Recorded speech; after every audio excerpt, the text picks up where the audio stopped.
It's a pleasure to stand before you today on this significant occasion. Today's seminar is not just an event, but it is a reflection of our shared commitment to understand the landscape of immigration. Whether you are a student, a skilled worker, or someone deeply invested to these issues.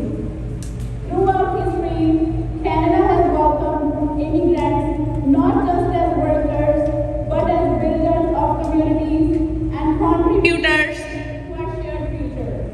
The post-World War II era saw Canada embrace policies that actively sought skilled immigrants, recognizing their potential to bolster our industries and drive innovation. This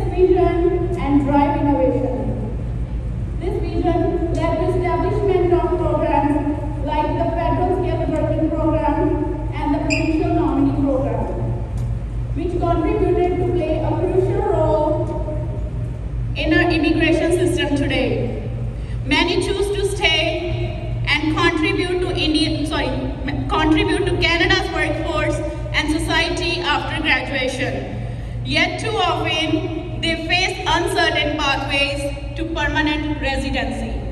Despite the rich history of immigration and immense contribution of skilled workers and international students, challenges persist.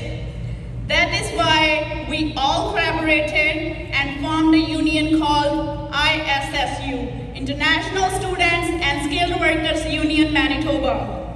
Here we have the 5 leaders of our union: Yatin Yoshi as the chairman of ISSU, Jashanpreet Singh as the president of ISSU, Jessica Jung as the secretary media relations, Baljinder Singh, general secretary of ISU, and myself as Simran Sharma, the vice president of ISSU. And of course, all of you, the important members of our union, ISSU. ISSU is formed to raise the voices of international students and workers. We recognize the immense value that each of you bring from diverse culture that shape our society. Our members started peaceful gatherings in front of legislature building, started this year, through which many other suffering people got aware and joined this movement. After that, we have some potential meetings with some government officials and specifically with our Immigration Minister, Malaya Marcelino, on April 10, 2024, which resulted in the announcement of work permit extension policy and few withdrawals were conducted afterwards. The proposal we presented to the higher authorities of Immigration Department of Manitoba helped out the candidates whose PNPs were in process from a longer period of time and those whose work permits were expiring soon. So they raised a 45 days web form which helped out majority of our people to get the results of their application soon. Despite all of this, our union ISSU is still working for post-graduation work permits expiring in 2024 and 2025. Secondly, we are working for fair pathways for permanent admission by the employers, for which we raised a petition for federal government, and we need 100,000 signatures to get that open up in the Parliament Assembly of Ottawa. We understand that the effective communication is the key to empower our community. That is why we committed to traditional campaigns, informed and engaged.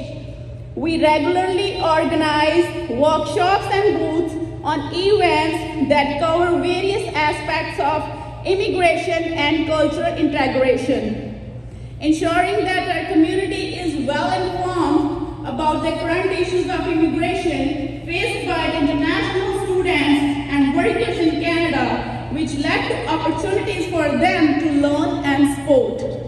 Our union have social media channels on Facebook, Instagram, Twitter, and TikTok named as ISSU Manitoba or ISSU.MB, which regularly updated with the latest news regarding immigration.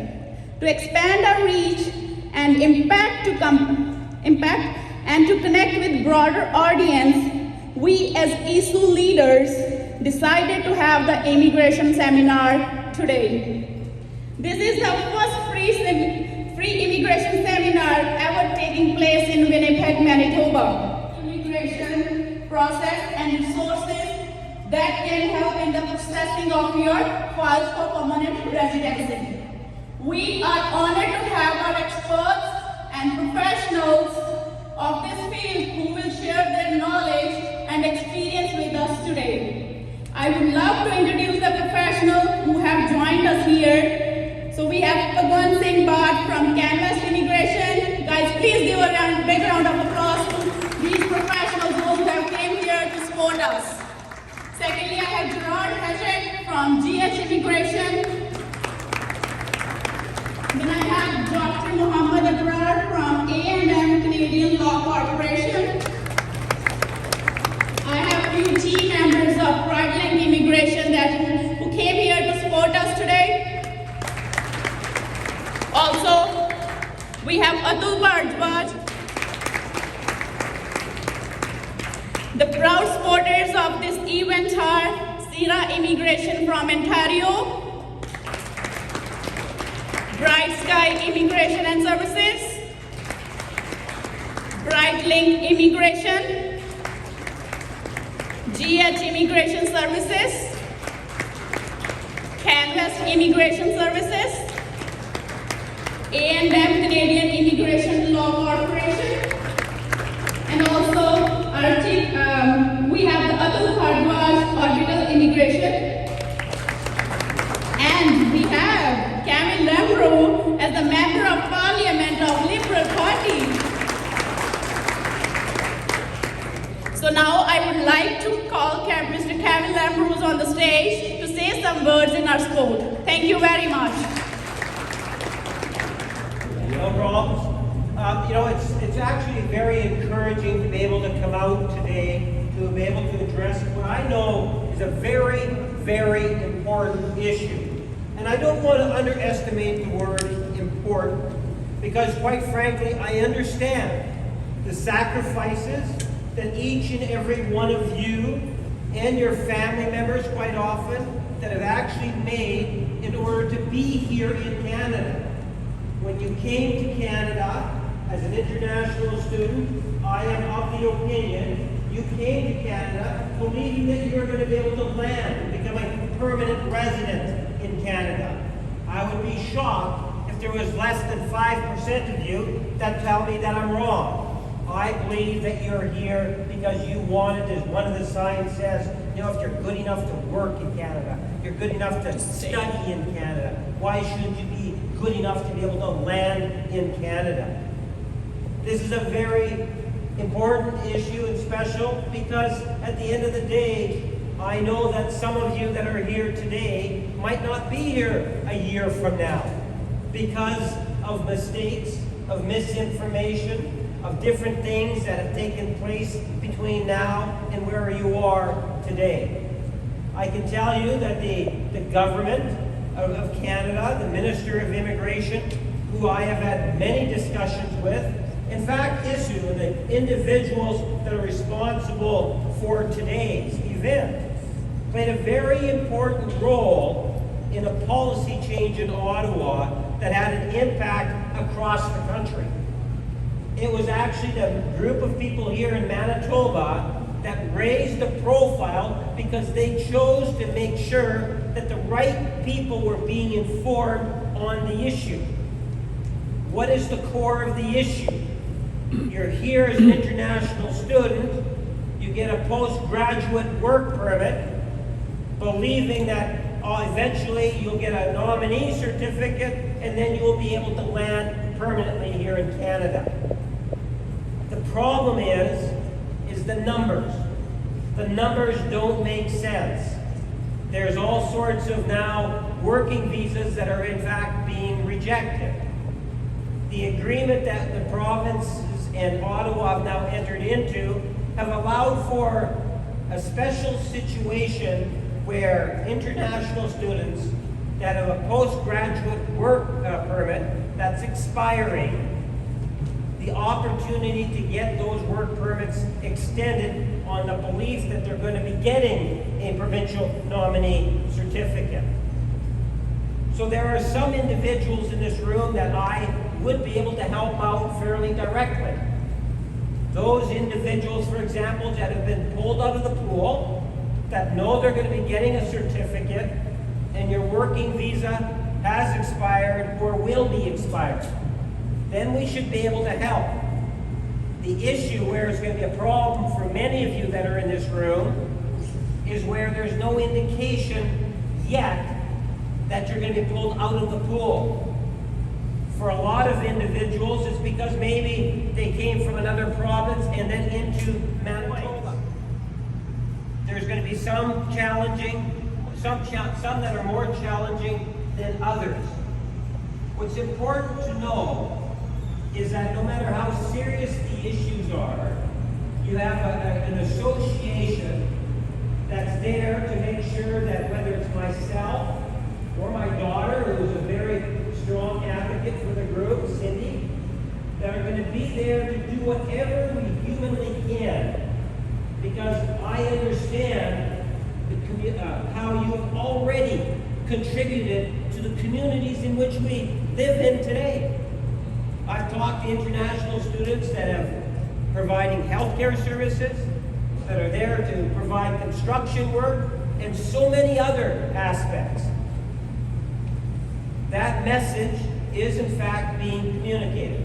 For example, we have a national caucus that's coming up in September, a National Liberal Caucus, which is the Government of Canada.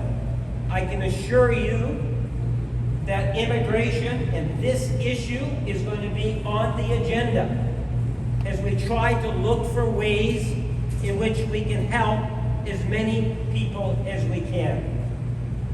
Whether it's the federal government, the provincial government, post-secondary facilities, combined, we made a lot of mistakes over the last number of years.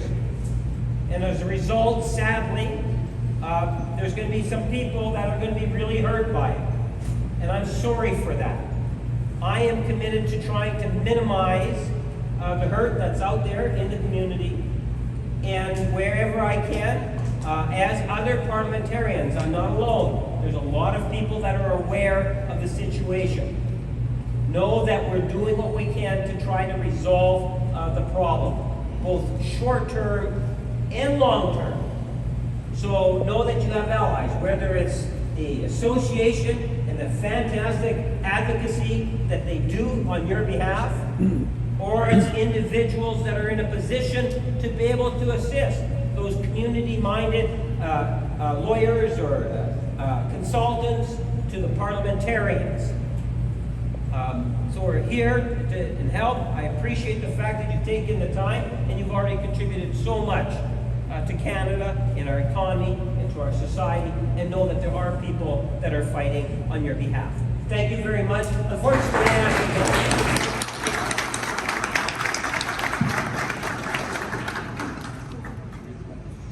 Thanks a lot to our Honorable MP, Mr. Kevin Lamroux, for the valuable words and his time to put in supporting international students and workers. Thank you for attending this event, always supporting, and I really appreciate you for your support and assistance. Thank you very much. Now I would like to call Mr. Gerard Hedger from GH Immigration to share some of his experiences and his words for putting in support for international students and workers. This way, please. Well, it looks like everybody here is, but I'll just go on it anyways. One of the things that you really have to look at is you have to create when you're coming to Canada, even if you're a new student here or already been in your studies here, you have to look at a strategy for when you're finishing your schooling. The two things that I always try to put on to people is you have a job when you're here as a student, you get a part-time job that pays the bills.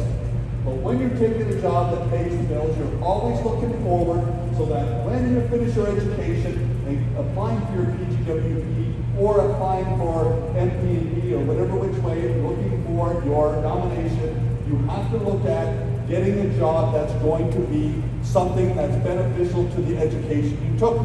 And the reason for it is under MP&P, they have the International Student Stream. Now the International Student Stream, if your education and your work match, you can get a nomination in a matter of 2 or 3 draws. It's so quick, and all it is just because your NOC code and your education match. That is one of your big priorities that you should be looking at when you're doing, when you're sitting there going through your education. If you're on a 1-year program, you really, really need to focus on that. And the reason for it is anybody who's has come off a 1-year program knows how fast that 1-year PGWP goes by. It's so fast. And the thing about it is if you're not planning ahead when it comes to that, you'll come out, especially on a 1-year PGWP, you'll come at the end and you will not, you'll be saying, what do I do now? How am I going to get my nomination? And so on and so forth. So plan that way. Your studies should always also look at what is the most in-demand areas when it comes to Canada, when it comes to being in this province, the city and that. We all know that healthcare right now is big. The trucking company is big. There's lots of areas that there's lots of opportunities.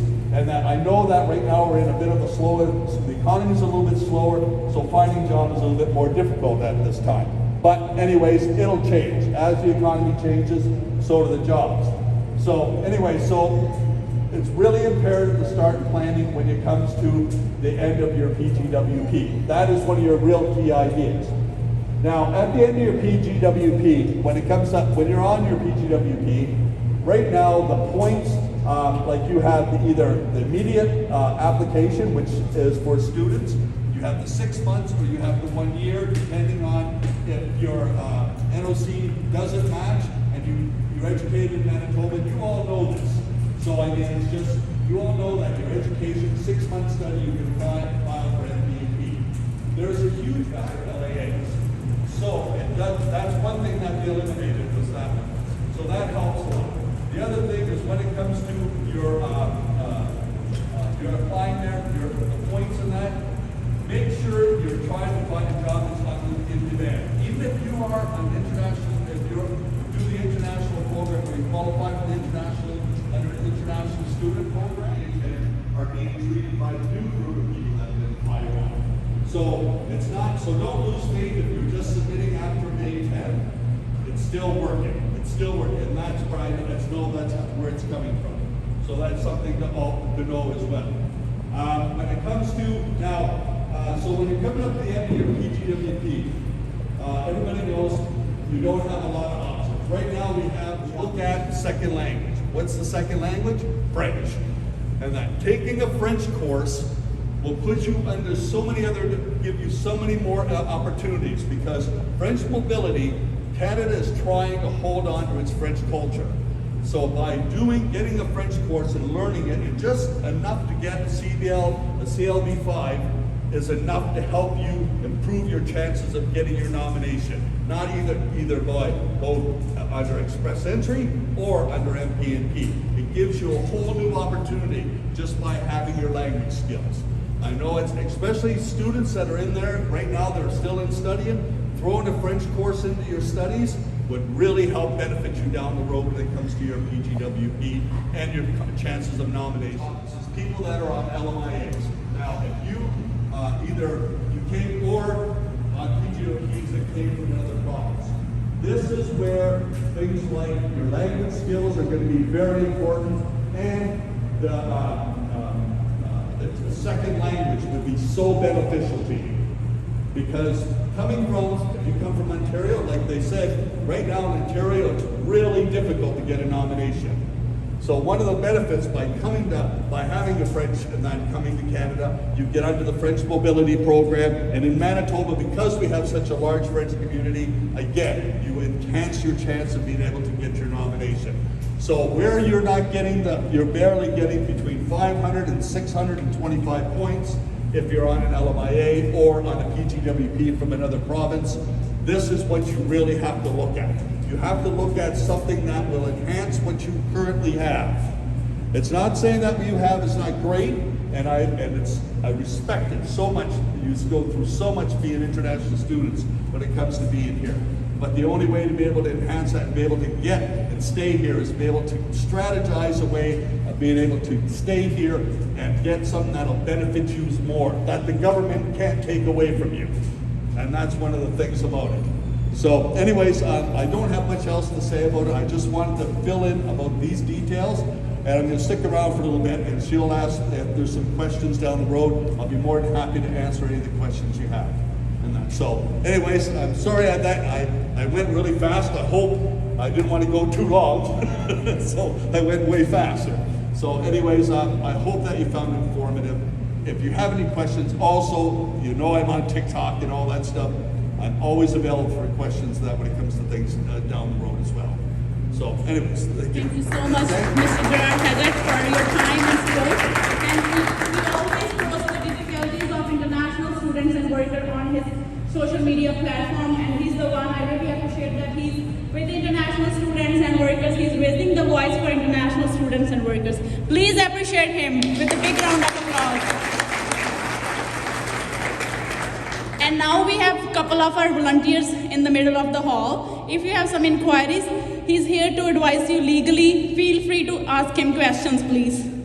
If you have some questions or inquiries, he's the legal person who can answer you. If you have some, please ask it now. We can provide you the mic. Please raise your hand and feel free to ask your inquiries, because we don't have the one-to-one inquiries right now. Yeah. Please pass on the mic. So the timeline for the open work permit extension is 109 days on the ISSU website, and that is breached. I mean, from the time the application was filed, and the decision is not been made. Right. So how much more time? Is there any way to push the application by any chance? Taking some help or calling them is not helping because they just like you only have The one. biggest disadvantage is that if you're still working and the application has been submitted, of course, you know you're on maintained status and you can continue to work. So it's not a problem whatsoever. It's the persons that had the LMIAs that are like the PGWPs that expired with their nominations that were in. Those are the big problems. There's no fix on that yet, and I know exactly what you're saying. Like, you're just having to sit now and wait until they finalize the process through IRCC and gives you your extension on your work permit. Usually when you're filing before your PGWP expires, they'll send an EXT letter so that you can end up continuing to work and no problems while your application is being processed. But under the conditions that are happening right now, it's leaving persons like yourself out the run. And they don't have any way, like, you can't get in touch with FDNP. The only one I think that would help is by talking to your MLA in your area. The MLA they do have ability to give a little bit of a push. It's not perfect, but that's the only other option that was really quite available. Sending web forms, unless it's past the normal processing date, they won't even acknowledge them. So you have to look, the only other avenue to get around it right now, sorry to say, is waiting. That's the only one, and it's not. I wish there was a way that we could get through that. In fact, the processing time is fast. To answer your one question, and even the local, not primarily, even the MP is not able to help. We have reached out to Really, them they're also. not even helping either. No. It's horrible. And I'm sorry. I wish there was a way we could get around it. I've been pushing for their through this KPIC, which is our program that we work with as immigration consultants. I've been putting to them, asking IRCC if they could get a special line put up for immigration consultants and that, so that we can talk right to IRCC ourselves instead of going through the normal, just the switchboard type thing. But it's falling on deaf ears too. It's government bureaucracy. They don't want us to have that much availability and that much access to it. Just for taking back, for now, if someone's coming in here as a tier 4 job, right, and for the express entry, they do need a tier 0, 1, 2, 3. What was that, sorry? Tier 1, 1, 2, 3 jobs. Right, yeah. So I was just wondering that I was just going through that federal skill program. Sorry, what was that? Federal skilled worker program is the Skilled express worker, entry yeah. draws. Okay. So if someone's working for the tier 4 job for like 6, 7, 8 months, and after that he get a job in tier 1, 2, 3. So will he be considered as the applicant for the express entry? If for express entry, you mean? Yeah. No, you're actually, your work is still gonna have to match. It still has to match with the tier that you're applying under, or you have to have experience in that area. The one thing about it, I didn't mention though, is about, is in MP&P under the International Student Stream, if a person, if you have 2 years after you complete your studies to find a job in your field. If you can find that job in your field, you can file under the International Student Stream. Okay, that's one thing that's really a good point to remember, especially if you're on 3-year post-grad work permits. That really helps. But tier 1, 2, like any tiers 4s and 5s right now, if you end up in a tier 1, 2, or 3, that experience can't be used for express entry. It can only be, they won't accept it. It's because it's the NOC code is different. Okay, got that. Okay? Thanks. You're welcome. Full-time work experience here. So